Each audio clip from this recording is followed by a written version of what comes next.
মারা 5 ঘন্টা কাজ করে 8 ঘন্টার বেতন পাবেন ইনশাআল্লাহ। নারীর কর্মঘণ্টা কমানোর প্রস্তাব ঘিরে জাতীয় অঙ্গনে তুমুল বিতর্ক ছড়িয়ে পড়েছে। বিশেষ করে ইসলামী রাজনীতি চর্চাকারী একটি দলের শীর্ষ নেতার নারীদের 5 ঘন্টা কাজই যথেষ্ট মন্তব্যকে কেন্দ্র করে নারীদের বিভিন্ন সংগঠন ও অধিকার কর্মীরা তীব্র প্রতিক্রিয়া জানাচ্ছেন। তাদের অভিযোগ, এই বক্তব্য নারীদের অধিকারকে পেছনের দিকে ঠেলে দেওয়ার সুপরিকল্পিত প্রচেষ্টা।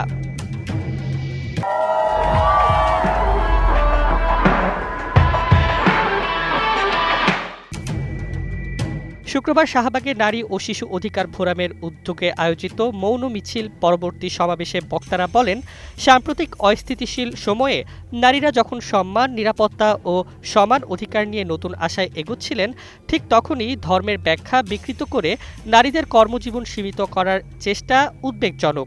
ব্যানারে লেখা ছিল, নারীর ওপর সহিংসতা ও অসম্মান প্রতিরোধে প্রস্তুত সচেতন নারী সমাজ। মিছিল জুড়ে নারীরা স্লোগান দেন, 5 নয় 8, তুমি বলবার কে।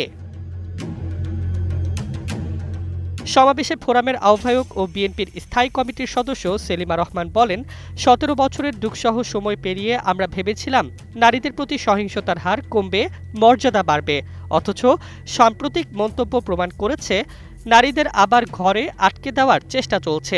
এ মানসিকতার বিরুদ্ধে নারীদের ঐক্যবদ্ধভাবে দাঁড়াতে হবে। আপনারা দেখেছেন আজকে নারী সমাজকে ভিতরে ঢুকিয়ে দেওয়ার জন্য নারীর কর্মঘণ্টা আমাদের 5 ঘন্টার কথা কোনো একটি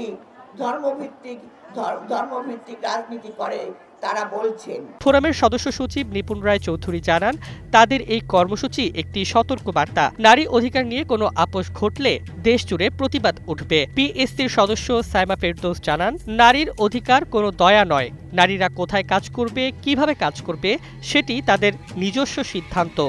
নারী শক্তি কোনো দান, দয়া, ভিক্ষার বিষয় নয়। নারী অধিকার সেটা মানুষের অধিকার। আমাদের কোনো দান, কোনো দয়া, কোনো দাক্ষিণ্যের প্রয়োজন হয় না। অধ্যাপক নাহরিন ইসলাম খান বলেন, পুরুষ শত্রু নয়, সহযোদ্ধা। তাই নারী পুরুষ উভয়ের নিরাপদ পরিবেশ জরুরি।